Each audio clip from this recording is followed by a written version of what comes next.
Hi, it's Dwyer, gamblersadvisory.com. Remember, the opinion you should follow should be your own. Just consider this video to be a second opinion from a complete stranger online.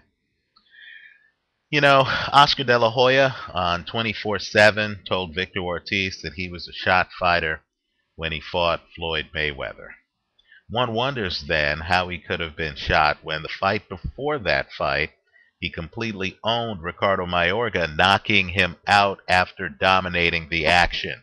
Don't believe me? Go to boxrec.com, look at the scores on the judges' scorecards, and look at the result. I believe it's TKO 6, right? Of course, the fight after Oscar De La Hoya, after Floyd Mayweather, Oscar fought a guy named Steve Forbes. Take a look at the judges' scorecards. Oscar won by at least 9 rounds on each of the judges' scorecards. Let me just say, don't assume that the people in boxing know the right advice to give, particularly athletes. They often know what works for them. In talking to other fighters, they might not know what works for the other fighter. I think it's a mistake for Oscar to tell Victor that he's young, he's in his prime, and that he can physically manhandle Floyd Mayweather. Floyd's a very strong 147. He's a very in-shape 147. The one thing we've learned looking at the Bernard Hopkinses of the world is that if you keep yourself in shape, you can put up a pretty good battle with Father Time.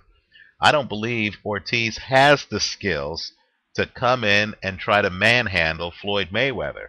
I believe Ortiz's only chance of winning this fight is a puncher's chance, and he has to be shrewd in trying to stay outside, jump in a David Haye ambush style, lead with power shots, throw power shots, then get back outside.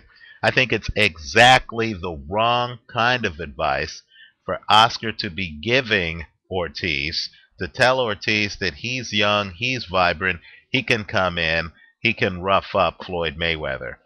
Doesn't work. If he comes in, he's playing into Floyd's strengths, right? Floyd is arguably the premier defensive fighter of our time. You make it easy for Floyd if you're right in front of Floyd and he's able to D you up and hit you with clean counters, right?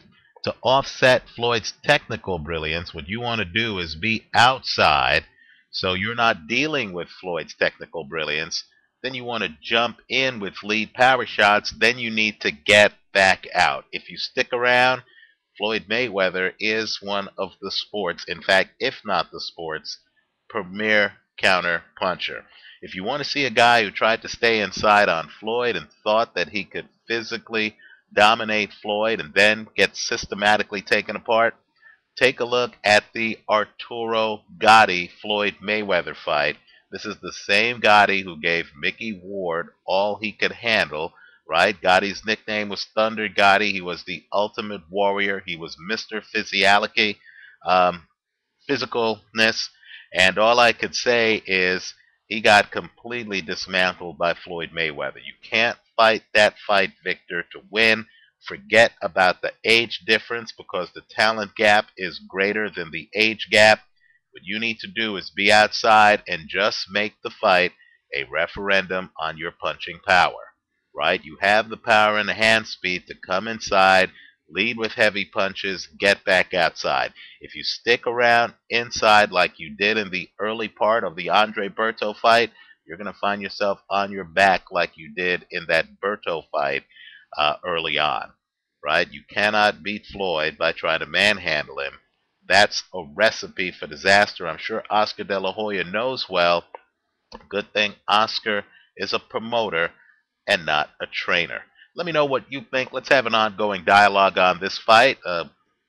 I'm game to make several videos on this fight if the comments warrant it. I hope you make several videos on this fight. Let's talk about it. It should be a doozy. I think Floyd wins it, but I do believe there is a scenario where Ortiz, who has the foot speed and who has the hand speed, could, if he fights a David Haye, Jean Pascal type fight, could actually get the win. But he's going to have to be intelligent. He can't think in terms of age.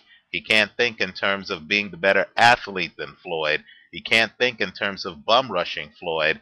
That's a recipe for disaster. If Ortiz stays inside, I believe he might even get stopped himself.